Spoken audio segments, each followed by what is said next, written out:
My neighbor tried to sue me over a fence, so I made him regret ever messing with me. I didn't know a 4-foot fence could cost me my sanity. I mean, I really didn't. When I signed the papers for my new house, I was picturing cozy weekends sipping coffee on the porch, a quiet neighborhood. Maybe the faint smell of freshly cut grass drifting in from the neighbor's yard. I wasn't picturing standing in my driveway at 7 a.m., shaking because some middle-aged man in a polo shirt and khakis was screaming about inches and property lines. But here we are. Let me back up. I just moved into this perfect little house in a quiet suburb. Nothing fancy, 2 stories, white siding, blue shutters, a backyard big enough to have a couple of friends over for barbecue without feeling like we were tripping over each other. And honestly, I picked the neighborhood because it seemed normal. You know, people wave when you drive by, lawns are neatly trimmed, and the only drama is someone accidentally leaving their recycling bin on the curb a day too long. That was the dream. Well, it turns out the dream had a villain. His name was Mr. Thompson, and he had a very particular set of standards that somehow made him the self-appointed sheriff of the entire block. I first met him the day I moved in. I was outside, trying to wrestle my new mailbox into the ground, a task I was failing miserably at because apparently the mailbox didn't come with how to install without swearing instructions. Out of nowhere, a car pulls up, and a tall man with an uncanny ability to look both annoyed and disgusted at the same time steps out. He gives me the slow, inspecting nod that immediately screams, "I'm about to critique everything you do in this yard. Nice day to move in, huh?" I tried, giving what I thought was a friendly smile. He tilted his head like I'd said something offensive. "I suppose. That fence? Did you pick the color yourself?" I froze for a second. Yeah, it's a classic white vinyl." "Vinyl," he interrupted sharply. "It's bright, too bright. Out of place. You might want to consider beige or gray, something more in line with the neighborhood." And that was it. That was the first taste of the endless nightmare. I should have known then that Mr. Thompson wasn't just a picky neighbor. He was a mission-driven, legally obsessive, property line hunting nightmare in human form. At first I tried to brush it off. I was tired, stressed from moving, and honestly, I figured if I didn't engage with him, he'd leave me alone. But oh no, he didn't leave me alone. Within a week, I received my first complaint. Not a friendly one like, "Hey, the fence looks taller than the HOA rules allow." No, this was a full-on, almost Shakespearean declaration of war. He claimed my fence was 2 inches over the property line. 2 inches? The width of a soda can. Now, I pride myself on being a reasonable guy. I had a licensed surveyor mark the property boundaries before I even bought the fence. I had receipts, a signed report, the whole 9 yards. I even triple-checked with the city planning office just to be sure. Everything was perfectly legal. But apparently, in Mr. Thompson's eyes, legality doesn't matter. Your fence must be exactly how I like it. So he shows up at my door, not just knocking politely, of course, and starts lecturing me on trespassing. "Do you realize you're encroaching on my property?" he says, waving the surveyor's pamphlet he clearly printed out from somewhere online. I could take this to court. I tried reasoning with him. "Sir, I hired a licensed surveyor. This fence is completely within my property line." "No," he says, shaking his head like I'd just told him the moon was made of cheese. "That's not good enough. Move it or you'll regret it." I left it there. I didn't want to start a war on day 7 in my new house. I figured maybe if I just ignored him, he'd get bored. He didn't get bored. Within the next month, things escalated. I came home one Saturday to find a notice from the city taped to my door. Someone, Mr. Thompson, of course, had filed a complaint about excessive noise during moving hours. I mean, I moved in the standard hours. There was some mild hammering. I was literally carrying boxes. Apparently, my life soundtrack was offensive enough to merit official attention. Then came the next complaint. Lawn height too tall. He actually measured my grass with a ruler. I'm not joking. He took a yardstick to my front yard and submitted a photograph to the HOA, claiming it violated community aesthetic standards. By the 3rd week, he complained about my trash bins being on the curb 15 minutes too early. 15 minutes. At this point, I started keeping a diary. Every interaction, every complaint, every smirk he shot my way, it all went in there. Because I knew this was going to get worse and I wanted evidence. And worse it got. One afternoon, I got home from work and found an official-looking envelope waiting on the porch. My heart sank. I knew immediately it wasn't a friendly welcome note. I tore it open and sure enough, it was a legal notice. Mr. Thompson was suing me. The charges? Trespassing and property damage over that 4-foot fence. I read it twice. 3 times. I thought maybe I was hallucinating. My fence, the one the surveyor certified, the one that didn't touch his property at all, was now the center of a full-blown lawsuit. I called my friend Mark, who's a lawyer, and tried to explain what was happening. Mark laughed. I swear he did. "You're telling me your neighbor is suing you for a fence that's entirely on your property? That's bold." He laughed some more. "Bold and insane, but we can fight this. Hard." So here I am, standing in my new backyard, staring at my perfectly legal fence, shaking my head. A 4-foot barrier of white vinyl, costing me every ounce of calm I thought I'd have in this house. And that's how it started. A fence, 2 inches over an imaginary line in the mind of a man who clearly has too much free time and too little sense. I had no idea that this was the beginning of what would become the most stressful, ridiculous, and strangely satisfying chapter of my life. I spent the next few days documenting everything: measurements, photos, HOA rules, surveyor reports, even my conversations with Mr. Thompson. I kept calm, I tried reasoning, and I tried to ignore him. But ignoring a man like that, big mistake. Because Mr. Thompson wasn't just a neighbor. He was a storm in khakis, a hurricane of entitlement, and he had set his sights on me. And the worst part, I still didn't know just how far he was willing to go. I tried to reason with him. He responded with a lawyer. Honestly, if someone had told me a grown man could be so obsessed with a 4-foot fence that he'd hire legal counsel just to yell at me about inches, I would have laughed. But there I was, holding a stack of surveyor reports like sacred scrolls, trying to appeal to the basic human decency of Mr. Thompson. I started with the simplest approach: diplomacy. I printed out the surveyor's certified measurements, highlighted the property lines, and even went one step further. I offered to redo the fence entirely if it would make him feel comfortable. I framed it as a friendly gesture. Hey, I know you're concerned about the boundary. I'm willing to compromise. Maybe we can meet halfway. He looked at the papers, tapped his fingers, and said in the kind of voice that makes you immediately regret being born, "No, I don't want compromise. I want justice. And I want everyone in this neighborhood to see what happens when someone disregards the rules." I blinked. Justice over offense? Yes, and the law will back me up. And that was it. Civility was dead before it even had a chance. From that moment, I realized there was no reasoning with Mr. Thompson. Peaceful negotiation was like waving a white flag at a tornado. So I shifted gears. I started documenting everything. Every interaction, every phone call, every sideways glance from him, it went into my little notebook. Photos of the fence, timestamps of lawn mowing, even notes about his obsessive measuring of my property from his backyard. I even snapped discreet photos of his own fences because I had a hunch that would pay off later. I also started talking to Officer Daniels, the local cop I had met when he came by to respond to one of Thompson's trivial noise complaints. He wasn't your usual gruff officer. He had this calm, knowing kind of humor, like he'd seen every neighbor feud imaginable and then some. "Keep receipts, keep everything," he said casually one afternoon while sipping a cup of lukewarm coffee in my kitchen. "Thompson's done this before. Neighborhoods have files on him. Trust me. If he's escalating this, it's only because he thinks he can intimidate you." It was simultaneously comforting and terrifying. Comforting because I knew he wasn't just some random psycho. Terrifying because apparently this was a pattern. By now, the neighborhood had picked up on the tension. You know how gossip spreads in suburban communities faster than wildfire in a dry forest? Within days, I could feel the judgmental glances from across the street. A few neighbors even came by with awkward smiles, whispering, "Hope everything's okay with the fence situation." Thompson, of course, didn't help. He spun the narrative in his favor, painting me as the reckless, inconsiderate neighbor who blatantly ignored rules. He made sure the HOA had all the evidence they needed to view me as a problem, and naturally, they were obligated to at least pretend to care. I won't lie, it was isolating.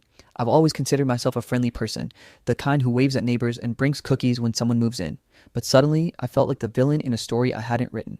Angry, yes, but determined. I wasn't going to let this escalate without a fight, and I wasn't going to let him gaslight me into doubting my own rights. Enter Mark, my friend, a lawyer, and someone I call only when things get dangerously ridiculous. After I sent him photos of the fence, copies of the survey, and Thompson's complaints, he laughed for a solid 5 minutes before saying, "This guy, he's ambitious, but stupid ambitious. You're legally fine. We just need to make sure he can't pin anything on you." Mark dove into research like it was a treasure hunt. He pulled property records, zoning regulations, and HOA bylaws. And then he found it, the mother lode. Thompson's own fence on the opposite side of his property violates the same zoning rule he's suing me for. A full foot over the limit, built without a permit. I could practically hear the angels singing. "This is perfect," Mark said, grinning. "We're not just defending you, we're turning the tables. Once the court sees this, Thompson's credibility is shot. He's basically building his own defense against himself." I tried not to get too excited, because I knew the next few weeks were going to be a roller coaster. Court preparation isn't glamorous. It's hours of collecting evidence, organizing documents, and anticipating ridiculous claims. But I had a plan. For every accusation Thompson made, I had proof. For every lie he spread, I had records. And slowly, that gave me a sense of control I hadn't had since he first appeared in khakis to critique my fence. Meanwhile, Thompson kept escalating like a man possessed. He began leaving notes on my porch. Not friendly reminders, no hand-typed, scarily formal notes accusing me of trespassing, disturbing the peace, and violating community standards. Each note was signed, almost ceremoniously, with his name and a flourish. I started joking with Sophie that the next one might arrive via courier with a wax seal. And then came the phone calls. I'd be in the middle of dinner when the landline would ring, and it was always him. His voice, calm but venomous, reciting some complaint about my trash cans or the height of my hedge. I learned to mute the phone and not answer, but the damage to my nerves was cumulative. The most surreal moment came when I accidentally waved at him across the street. Normally, waving at a neighbor is a friendly gesture, maybe a smile, and that's it. Thompson, however, walked over immediately, squinting at me like I just lit his mailbox on fire. "Do you think this is funny?" he demanded. I blinked. "Waving? No, because it looks like mockery. Some people have no respect for boundaries. Some people need to learn their place." I let him rant, nodded politely, and walked inside. At that point, I realized it didn't matter what I said. Any attempt at civility was met with escalation. I couldn't reason with him, I couldn't charm him, and I certainly couldn't bribe him. Though trust me, I thought about it. That night, I made a mental shift. I wasn't just defending a fence anymore. I was defending my sanity, my home, and my right not to be harassed for legal, harmless property choices. I made a vow. I would document everything, I would prepare, and I would not let him intimidate me into submission. Mark and I started preparing our strategy quietly. We created folders with everything: survey reports, photos, HOA guidelines, notes about every interaction, and of course, Thompson's own violations. By the time court approached, we would have a complete dossier showing that his claims weren't just weak, they were hypocritical. I started to notice a subtle shift in my mindset. The fear and isolation were still there, sure, but it was tempered with a strange sort of determination. If he wanted war, I was going to fight, and I was going to fight smart. The last piece of advice I got before the court date was from Officer Daniels, who stopped by for a casual chat. He handed me a cup of coffee, looked at me over the rim of his mug, and said, "Just remember, calm wins, paper trails win. And if this guy's done it before, he's going to crumble when someone shows the pattern. Don't lose your cool, keep receipts." I nodded. I had receipts, I had documentation, I had a plan. And I had Mark, who might have been more excited about this than I was. Honestly, it was kind of reassuring. I wasn't going into battle alone. As I sat in my backyard that evening, staring at my white vinyl fence, the same fence that had sparked this entire saga, I realized something important. I wasn't the problem here. Thompson was. His obsession, his need for control, his pathological desire to be right at all costs, that was a real issue. And I knew one thing for sure. When this went to court, I wasn't just going to defend myself. I was going to show everyone exactly who was being reasonable, who was being petty, and who was, well, completely insane over a 4-foot fence. It was only a matter of time. He wanted a war? Fine. I gave him one with receipts. At this point, I was convinced that Mr. Thompson had made it his life mission to make me miserable. But he didn't just stop at sending legal notices, showing up at odd hours, or whispering falsehoods to the HOA. No. He decided the entire neighborhood needed a performance, a stage, an audience. And naturally, I was cast as the villain. It started with a flyer. One morning, as I walked to grab the newspaper, I noticed small, perfectly folded pieces of paper wedged into everyone's mailbox on our block. Bold letters on top read, "Neighborhood meeting, addressing property violations. Let's keep our community safe." I squinted. The meeting was scheduled for Saturday evening at the community center. And guess who was hosting? Mr. Thompson. I should have laughed. I should have ignored it. But curiosity got the better of me. I decided to attend, fully prepared to keep calm and let logic do the talking. I also brought the arsenal: surveyor reports, property maps, HOA guidelines, and a meticulous timeline of every ridiculous interaction with Thompson. My friend Mark, the lawyer who had become my strategist and confidant, came along for moral support, and because he wanted to see Thompson humiliated in real time. The meeting hall was packed. Half the neighbors were there, mostly murmuring, exchanging awkward glances, and clutching the flyers like they were secret invitations to some suburban drama gala. And there he was, Thompson, standing at the front, chest puffed up, clearly relishing the attention. He began with a slideshow. Yes, a slideshow. Apparently, he had turned my fence into a full-blown presentation. "Ladies and gentlemen," he began, pointing dramatically at a photo of my backyard, "we have a problem. Some residents do not respect the rules that keep our community safe and orderly. Some people, I won't name names, yet, place their own desires above the law." I felt my stomach tighten. The room started murmuring. I could feel the tension in the air like static before a lightning storm. And then he pointed directly at me. "Some people think that rules don't apply to them, that their property lines are negotiable, that their actions don't affect the neighborhood." I straightened in my chair, taking a deep breath. Time for the calm, collected approach. Mark nudged me, whispering, "It's showtime." I raised my hand. Thompson looked annoyed, like I'd just sneezed on his carefully curated narrative. "Yes, Mr. Thompson," he snapped, voice dripping with superiority. "I'd like to address the claims regarding the property line," I said, trying to keep my tone neutral. "I hired a licensed surveyor before building the fence. Here are the reports and measurements." I passed the documents around. Neighbors started reading, eyebrows knitting in confusion. One elderly lady whispered to another, "Isn't he right?" I continued, feeling a surge of adrenaline. "As you can see, the fence is entirely within my property lines. Every measurement complies with the city's zoning regulations. The HOA was consulted, and everything was approved in advance. I've also documented every interaction with Mr. Thompson regarding this matter. The atmosphere shifted. Thompson's face went pale, though he tried to mask it with a forced, tight-lipped smile. He cleared his throat and said, "Well, the court will decide." I almost laughed out loud. The court? Sure, that's your plan, Thompson, because nothing says reasonable neighbor like dragging a completely legal fence to court while I calmly present evidence. And then the murmurs grew louder. People started asking questions. Wait, he measured his own fence? Isn't that illegal? Has he done this before? I had suspected that Thompson's obsession wasn't limited to me, and now it was coming out. Apparently, he had a long history of nitpicking neighbors, harassing them over property lines, noise complaints, minor landscaping issues. I even found a few reports from the HOA that confirmed a pattern. Mark leaned over and whispered, "This is perfect. The community is seeing the truth. We've got leverage for the countersuit." Meanwhile, Thompson was trying to salvage what little dignity he had left. He stammered through half-hearted defenses, pointing to old maps, outdated regulations, and the occasional dramatic gasp. But it was too late. His narrative was crumbling in front of everyone. By the end of the meeting, embarrassment spread across the room like wildfire. People who had been mildly skeptical about me were now quietly nodding, some even apologizing for not understanding earlier. Thompson tried to regain composure, but it was futile. He looked around, scowling, and muttered, "I'll let the court decide." His mantra repeated like a sad, desperate chant. Of course he did. Within days, the story hit local media. A reporter from the neighborhood newsletter came to cover the fence dispute, and the article painted a slightly different picture than Thompson intended. Suburban property dispute. Neighbor challenges rules, fails to consider legal boundaries. They even interviewed a few other residents who quietly admitted that Thompson had been a little overbearing in the past. The HOA got involved officially. I submitted all my documentation, surveyor reports, photographs, proof of HOA approval, and calmly explained the situation. They were professional, neutral, but it was obvious that the flurry of complaints against me had raised eyebrows. By now, my anger had transformed into a strange mix of amusement and determination. This wasn't just about offense anymore. It was about pride, hypocrisy, and justice. And it was about time I fought back in a way Thompson could never have predicted. And Mark suggested we file a countersuit for harassment, defamation, and emotional distress. It wasn't just about defending myself anymore. It was about holding him accountable for his obsessive, disruptive behavior. I agreed immediately. The documentation was already there.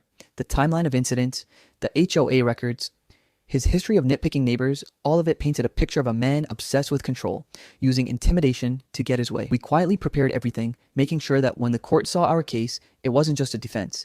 It was an offensive strike, a demonstration of exactly who Thompson really was. By this point, my perspective had shifted. I wasn't just the target anymore. I was the narrator of the story, and the truth was finally coming to light. The community was seeing it, the HOA was seeing it, and soon the legal system would see it. That night, I sat on my porch staring at the fence. The same 4-foot vinyl fence that had caused weeks of stress now felt like a symbol of resilience. I wasn't just defending property lines, I was defending logic, fairness, and sanity. And if Thompson thought he was going to bully me into submission, he was in for a rude awakening. Because the war was no longer about wood and nails. It was about exposing hypocrisy, asserting justice, and finally putting the obsessive control freak next door in his place. And I couldn't wait for the next round. There's nothing more satisfying than beating a control freak with his own rules. I remember the morning of the first court hearing like it was yesterday. I woke up early, brewed a strong cup of coffee, and tried not to let the nerves creep in. Sophie was pacing in the kitchen, muttering about how ridiculous the entire situation was and how she couldn't believe a fence had escalated to this. "Relax," I said, trying to sound calm even though my heart was hammering. "It's just a matter of logic, evidence, and a lawyer who actually knows what he's doing." "Yeah," Sophie said, sipping her coffee. "But watching Thompson strut around thinking he's some legal genius is going to be satisfying at least." I smiled, knowing she was right. There was a strange thrill in seeing someone so smug finally face the consequences of their obsession. When we arrived at the courthouse, Thompson was already there. Suit crisp, hair perfectly combed, smug grin plastered across his face. He waved at the other neighbors who had somehow been drawn to watch the spectacle. He was clearly expecting an audience, expecting admiration, maybe even expecting the judge to nod in agreement with his delusional sense of self-importance. Instead, he got us. Mark, as usual, looked calm as ever. He gave me a quick nod and whispered, "Time to show him how the law actually works." The hearing began. Thompson went first, presenting his evidence with all the pomp and ceremony he could muster. Outdated property maps, photos that didn't match reality, and even a surveyor report from someone who wasn't licensed. Mark had warned me about this possibility, and sure enough, the judge raised an eyebrow as the claims started piling up. "Mr. Thompson," the judge said, peering over his glasses, "have you verified the credentials of your surveyor?" Well, yes, I believe so," Thompson stammered. "According to our records," the judge replied calmly, "this individual is not licensed to conduct official property surveys. You understand that?" correct? Thompson's face started to turn pink. I tried not to grin too hard. I wanted to savor this moment fully. Then came the pièce de résistance. Mark stood up, his calm, confident voice filling the courtroom. Your Honor, if I may, he said, and I felt a surge of pride. I would like to present documentation showing that Mr. Thompson's own fence, the one on the opposite side of his property, violates city code by over a foot. It was built without permits and is clearly in breach of zoning regulations. A murmur ran through the courtroom. I looked at Thompson, who was now sweating visibly, muttering under his breath. He tried to argue, but the judge held up a hand. This court will not entertain frivolous claims or hypocritical arguments, the judge said firmly. Mr. Thompson, repeated harassment and filing baseless complaints are not tolerated. Counsel, please continue. Mark proceeded to dismantle each point Thompson had made. Every photo, every claim, every self-righteous rant was countered with hard evidence. Outdated maps, cross-referenced with current city records, unauthorized surveyor, disqualified, Thompson's own illegal fence, documented, photographed, and highlighted. By the time Mark finished, the courtroom was practically leaning in, watching Thompson squirm. Meanwhile, Sophie and I were quietly outside the courtroom to repair our reputation with the neighbors. People came up to us, apologizing for the rumors, shaking their heads at Thompson's antics, and expressing relief that someone finally stood up to him. It felt good, really good. Like the first deep breath after holding your lungs underwater for too long. Officer Daniels even testified, calm, professional, but with just enough subtle amusement that I knew he thought this whole fence saga was hilarious. He confirmed a pattern of harassment by Thompson, citing past complaints, HOA records, and first-hand observations. It was the cherry on top. By the time the verdict came, the courtroom was practically buzzing. Thompson tried to maintain his composure, but his eyes betrayed the panic underneath.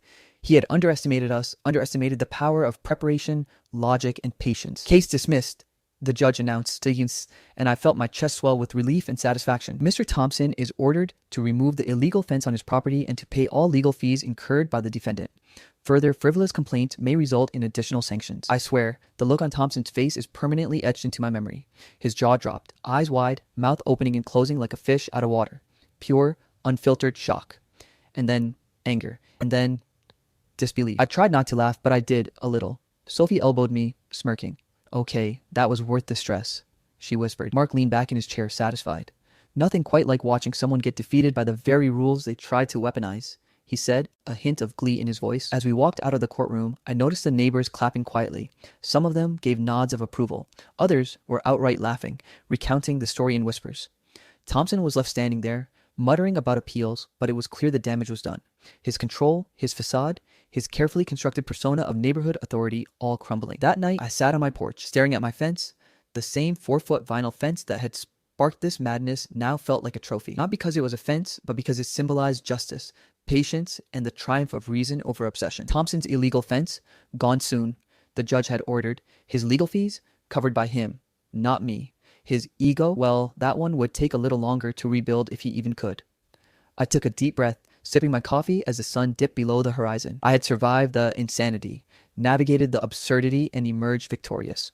And for the first time in weeks, the neighborhood felt like home again. There's something deeply satisfying about watching a control freak get a taste of his own medicine, especially when it's served legally, politely, and without ever losing your cool. And let me tell you, Mr. Thompson will never forget this day. Because some battles are won not with anger, not with shouting, not with petty retaliation, but with patience, preparation, and most importantly, receipts. And I had all of them.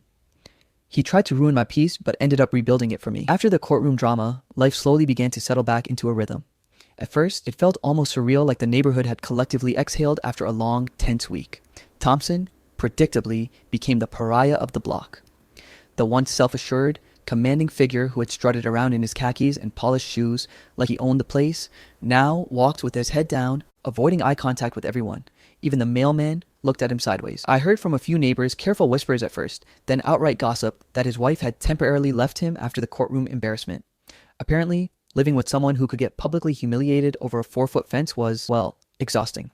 I won't lie, I felt a twinge of schadenfreude. Some karma had finally arrived. Meanwhile, life for Sophie and me returned to normal. But normal now came with a sense of victory and quiet satisfaction. Our reputation, once dragged through the mud by Thompson's relentless accusation, was restored. Neighbors smiled at us again, genuine smiles this time, and some even admitted they'd been rooting for us from the sidelines. I took a week off one Saturday to focus on the yard. The fence had been repaired after the court ordered Thompson to stop all interference, but I decided to take it a step further. I wanted a fence that was not only legal, but perfectly symbolic. A statement of boundaries, of sanity restored, of triumph over absurdity. I went with the taller privacy fence this time, strong, polished, and completely within the property lines.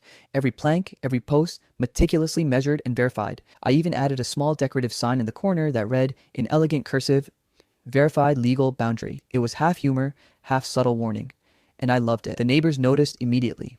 I could see them peeking from their windows, raising eyebrows, whispering to each other. A few came over quietly, respectfully, just to give a nod or a thumbs up. No fanfare, no applause, just acknowledgement. It was perfect. A quiet victory that felt bigger than any courtroom verdict. Sophie helped me hang the sign, laughing at the ridiculousness of the entire ordeal. "You realize people are going to talk about this for years, right?" she said, holding one end of the tiny chain that secured it. "Good," I said, stepping back. "Let them talk. At least they'll know boundaries are serious here." After everything, the threats, the lawsuits, the endless harassment, it finally sank in how much energy I had wasted trying to be reasonable with an unreasonable person. I had spent weeks thinking, maybe if I explain it one more time, maybe if I compromise, only to realize that some people will never see reason. Peace isn't about avoiding conflict. Peace is about ending it properly on your terms, with preparation and with evidence that cannot be disputed. I remember that morning vividly. I stepped outside, cup of coffee in hand, the smell of freshly cut grass drifting through the air. The sun was just rising, casting a warm glow over the neighborhood. I leaned against my new fence, the sign catching the first rays of light, and let myself simply breathe. There was Thompson's old house across the street, quiet, subdued, with no power plays or complaints echoing from it. The chaos had been contained. The property lines weren't just lines on paper anymore. They were boundaries that I had fought for, defended legally, and finally respected on every level, mine and the community's. I looked around at the block, at the yards, at the neighbors quietly starting their mornings, and I realized something important. This was what peace felt like after conflict. Not the kind that comes from ignoring problems or letting people walk over you, but the kind that comes from standing firm, being prepared, and seeing justice through to the end. I took a sip of coffee and smiled. My yard was my sanctuary again. My fence was a symbol of resilience, legality, and a little humor in the face of absurdity. And as the sun climbed higher, warming my shoulders, I felt a sense of satisfaction I hadn't felt in months. Sometimes a fence is just a fence. Sometimes it's a battlefield for your sanity. And sometimes, after all the battles, it becomes a monument to your victory. And there I was, finally at peace, by my perfect fence, watching the morning sun rise over a property line that truly felt like mine. For the first time since moving in, I didn't just feel at home. I felt triumphant. All right, that's it for today. I hope you enjoyed the story. We have so many more amazing stories coming your way, so make sure you hit that subscribe button. Our goal is to reach 100K subscribers by the end of this year, and we'd love for you to be part of this journey. Thanks for watching, and I'll see you in the next story.